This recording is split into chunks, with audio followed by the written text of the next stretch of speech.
నమస్కారం Suman. Light weight బంగారు diamond ఆభరణాలు, వందల రకాల డిజైన్స్ ఏవైనా ధర మాత్రం ఒక్కటే. గోచారం ఎలా ఉంది, ఈ నవగ్రహాలు గోచార రీత్యా ఎటువంటి ఫలితాన్ని అందిస్తున్నాయి, ఈ విషయాలను తెలియజేసేందుకు మనతో పాటు ఉన్నారు ప్రముఖ జ్యోతిష్య, వాస్తువేదిక్ మరియు దేవి ఉపాసకురాలు అయినటువంటి శ్రీమతి జయప్రద గారు మనతో పాటు ఉన్నారు. అమ్మని అడిగి మరిన్ని విషయాలు తెలుసుకుందాం. నమస్కారం. నమస్తే అమ్మ. శ్రీమాత్రే నమః. అమ్మ, ఇప్పుడు ఈ నూతన సంవత్సరంలో ద్వాదశ రాశుల వారికి నవగ్రహాల సంచారం ముందుగా ఎలా ఉందో చెప్పి ఎటువంటి ఫలితాలను ఇస్తున్నాయో చెప్పిన తర్వాత మనం ద్వాదశ రాశుల గోచార రీత్యా ఎటువంటి ఫలితాలు అందిస్తున్నాయో తెలుసుకుందాం. తప్పకుండా. అయితే ముందు మీకు మీ చూస్తున్న ప్రేక్షకులందరికీ కూడా నూతన సంవత్సర శుభాకాంక్షలు.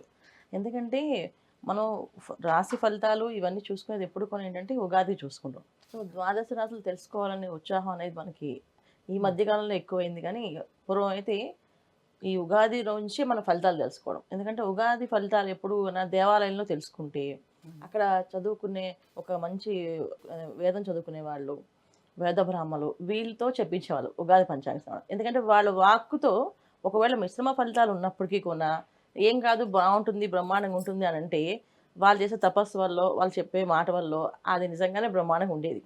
ఈ నమ్మకం అనేది అందరికీ పూర్వం ఉండేది.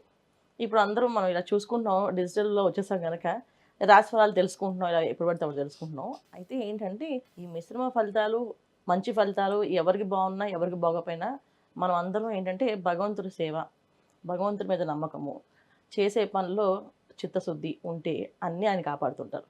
అయితే ఈ ద్వాదశాలు తెలుసుకోవడం అనేది ఏంటంటే ఒక అడ్వాన్స్డ్ సైన్స్ అనమాట. జ్యోతిష్యం అనేది, జ్యోతిష్యం అంటే ఏంటి, జ్యోతి అనేది వెలుగు. మనం వెళ్ళే దారిలో ఏవేవి ముళ్ళు ఉన్నాయి, ఏవేవి ముళ్ళు లేకుండా ఉన్నాయి, బాగుంది బాగాలేదు తెలుసుకోవడానికి మాత్రమే జ్యోతిష్యం. అందుకని మన ఈ జ్యోతిష్యాన్ని చూసుకోవడం అనేది తెలుస్తుంది. అయితే ఇవి వర్ష ఫలితాలు అంటాం. అంటే వర్ష ఫలితాలు అంటే శని భగవానుడు, గురువు, రాహు, కేతు వీళ్ళందరూ సంవత్సరంన్నరకి అలా మారుతారు. గురువు సంవత్సరం మారితే రాహు కేతులు 18 నెలలకి మారుతారు. శని భగవానుడు 2.5 సంవత్సరాలు మారుతారు. సో ఈ రాశులు మారడం అనేది ప్రతి సంవత్సరం ఏంటంటే గురువు ప్రతి సంవత్సరం మారుతారు. అయితే అప్పుడప్పుడు గురువుతో పాటు రాహు, అప్పుడప్పుడు శని భగవాన్ మారుతూ ఉంటారు. అయితే ఈ సంవత్సరం ఏంటి, 3 గ్రహాలు ఒకేసారి మారుతున్నాయి. ఎందుకు నెలల గ్యాప్లో, రోజుల గ్యాప్లో మారుతున్నాయి. సో అందువల్ల ఏంటంటే ఫలితాలు అందరికీ కాస్త మంచి ఫలితాలు, కాస్త మిశ్రమ ఫలితాలు, కొంచెం ఇబ్బంది పెట్టే ఫలితాలు కూడా కనిపిస్తున్నాయి. ఎందుకంటే ఒకేసారి అన్ని గ్రహాలు మారినప్పుడు ఇలాంటి ఇబ్బందులు జరుగుతుంటాయి. సో అదృష్టం తన్నుకొస్తుంది, అలాగే దురదృష్టం తన్నుకొస్తుంది. అలాంటి ఇబ్బందులు ఈ రాశుల వాళ్ళకి ఈ సంవత్సరం అంతా ఉన్నాయి.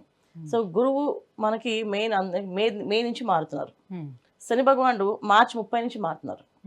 రాహు కేతువులు మే 21 నుంచి మారుతున్నారు. సో అంటే మే నెలలో 1-2 రోజుల తేడాలో గురువు, రాహు, కేతు ముగ్గురు మారుతున్నారు. మార్చి 30 నుంచి శని భగవాన్ మారుతున్నాడు. ఇలా మారినప్పుడు ఏమవుతుందంటే ఇక్కడ మళ్ళీ శని భగవాన్ మారుతూ ఎవరితో ఉంటున్నాడంటే శని ప్లస్ రాహు కలిసి ఉంటున్నారు ఒకే రాశిలో. అది కాస్తంత కొంచెం ఇబ్బంది ఫలితాలు కొంతమందికి. మీనరాశిలోకి శని ప్రవేశిస్తున్నాడు. శని భగవానుడికి రాహు ఎక్కడైతే మీనరాశి ఉన్నాడో శని భగవాన్ వెళ్ళి దాంట్లో ప్రవేశిస్తున్నారు. మేము అంటే మార్చి 30 నుంచి అంటే ఒక నెల రోజుల పాటు శని రాహులు కలిసి ఉంటున్నారు. అదొక కొంచెం గోచారంలో కాస్తంత ఇబ్బంది. తర్వాత రాహు మారుతాడు, మళ్ళీ కుంభంలోకి వెళ్తాడు. ఒక నెల రోజులే, మే రోజు రాహు మారుతున్నాడు, మార్చిలో శని భగవాన్ మారుతున్నాడు.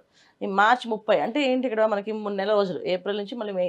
అంత పెద్దగా ఉండదు. కాకపోతే ఆ ఉన్న 2 పాపగ్రహాలు ఒకే స్థానంలో ఉండడం వల్ల కాస్తంత ఒక ఊపు ఊపుతాయి, అందరినీ కాస్త ఇబ్బంది పడతాయి. కొంతమందిని కష్టపడితే కొంతమందిని మంచి రంగంలోకి లాక్కెళ్తాయి. ఇలాంటి సిచ్యువేషన్ జరుగుతుంటే వాళ్ళ జాతకంలో వాళ్ళ జాతక చక్రంలో దశ అంతర్దశలు యోగిస్తున్నాయి అంటే ఇవి 2 కలవడం వల్ల మంచి ఫలితాలు, యోగించట్లేదు ఈ 2 కలవడం వల్ల చెడు ఫలితాలు ఇవి కనిపిస్తున్నాయి అన్నమాట. అది సో మనం చూసుకోవాల్సింది ఏంటంటే ఏ రాశి వాళ్ళు ఏం పరిహారాలు చేసుకోవాలో తెలుసుకుందాం. అమ్మ, కన్యా రాశి వారికి 2025 సంవత్సరం ఎలా ఉండబోతుంది? గత సంవత్సరం అయితే వీళ్ళకి చాలా బాగుంది, మరి ఈ 2025 కూడా వీళ్ళకి అనుకూలంగానే ఉందా? ఎటువంటి ఫలితాలను ఇస్తున్నాయి గ్రహాలు? తప్పకుండా గత సంవత్సరం కంటే ఈ సంవత్సరం చాలా బాగుందని చెప్పాలమ్మా. ఎందుకంటే గత సంవత్సరంలో రాశిలో కేతు, సో కేతు కన్యా రాశిలో ఉండడం వల్ల ఏంటంటే కాస్తంత ఇబ్బందులు, ఆటంకాలు కనిపించాయి. ఎంత బాగుంది అనుకున్నప్పటికీ ధనం అనేది కాస్త ధనం విషయంలో, ఆదాయం విషయంలో తగ్గిపోతుంది. ధనం ఉంటే ధనం ఖర్చు అనేది పెరగడము, లేకపోతే అధిక ఖర్చు, లేకపోతే ధనం అసలు రాకపోవడము, ధనం స్తంభించడం, ఇవి జరుగుతుండేవి. కానీ ఈ సంవత్సరం ఏంటంటే కేతువు మారుతున్నాడు. సో అందువల్ల ఏంటంటే వీళ్ళకి లాభం మెయిన్ ఏంటంటే గురుబలం ఉంది వీళ్ళకి జనవరి నుంచి. అంటే వీళ్ళకి గురువు ఎప్పుడైతే బ్రహ్మాండంగా భాగ్యస్థానంలో ఉన్నాడో అన్ని రకమైన ఆదాయాలు వస్తాయి. అంటే ఎటువంటి చిన్న చిన్న వ్యాపారస్తులకున్న అభివృద్ధి ఉంటుంది. 9th హౌస్ గురువు అనేది చాలా లాభస్థానం. అంటే చాలా విషయాలు వీళ్ళకి లాభాలు వచ్చే అవకాశం ఉంటుంది. సో వీళ్ళ మీద మంచి అభిప్రాయాలు, వీళ్ళకి ధనం రావడం, మంచి ప్రమోషన్ రావడం, మంచి ఉన్నత స్థానంలోకి వెళ్ళడము, ఆ పదవుల్లోంచి మంచి మంచి పేర్లు తెచ్చుకోవడం, ప్రఖ్యాతులు తెచ్చుకోవడం ఇవన్నీ జరుగుతాయి. ఇది 9th హౌస్ గురువు ఉండడం వల్ల. సో ఎప్పుడు దాకా ఉంది అంటే మే వరకు వీళ్ళకి బ్రహ్మాండంగా యోగిస్తుంది. అయితే ఇక్కడ ఏంటంటే మే తర్వాత గురువు మారుతున్నాడు. సో గురువు మారిన తర్వాత దశమ స్థానంలో గురువు అంత పెద్దగా బ్రహ్మాండమైన యోగాలు ఏమి ఇవ్వరు. 9th హౌస్ ఉన్నంత బలం 10th హౌస్లో ఉండదు. కాకపోతే ఇక్కడ ఏంటంటే రాహు 6వ స్థానంలో వస్తున్నాడు. 6వ స్థానంలో రాహు యోగిస్తుంది. ఏదైతే మనం గత సంవత్సరంలో వీళ్ళ మీద చెడు అభిప్రాయాలు వచ్చాయో మనుషులు, అంటే వీళ్ళు మంచి చేసినా ఎదుటి వాళ్ళు చెడుగా అనిపించడము, చెడ్డవాళ్ళు వీళ్ళని వాడుకొని వదిలేయడము, ఇలాంటి పరిస్థితులు ఇబ్బంది పడ్డారు వాళ్ళు. అంటే మోసపోవడము, ఇబ్బంది పడ్డము, డబ్బు రాకపోవడము, డబ్బు ఇచ్చిన వాళ్ళు తీసుకొని వెళ్ళిపోవడము, ఇలా ఎవరైతే వెళ్ళారో అవన్నీ కూడా మళ్ళీ అయినా 6వ స్థానంలో రాహు రావడం వల్ల యోగిస్తాడు. ఆయన శుభ్రంగా అన్ని వీళ్ళ చేత అవన్నీ తెప్పిస్తారు. అంటే ఏవైతే వీళ్ళు గత సంవత్సరంలో మిస్ అయ్యారో, లాస్ అయ్యారో అవన్నీ మళ్ళీ వస్తాయి. ఇవన్నీ లాభం. అది 6వ స్థానంలో రాహు సాధిస్తాడు. శత్రు స్థానం అనమాట అది. అంటే శత్రువులు జయించడం. మనల్ని ఎవరైతే చెడుగా అనుకున్నారో వాళ్ళ ముందు మనం మంచి వాళ్ళ కింద నిరూపించడం, వాళ్ళు మనకి క్షమాపణ చెప్పడం, మనం ఏం చెప్తే అది చేయడం, ఇవి జరుగుతుంటాయి.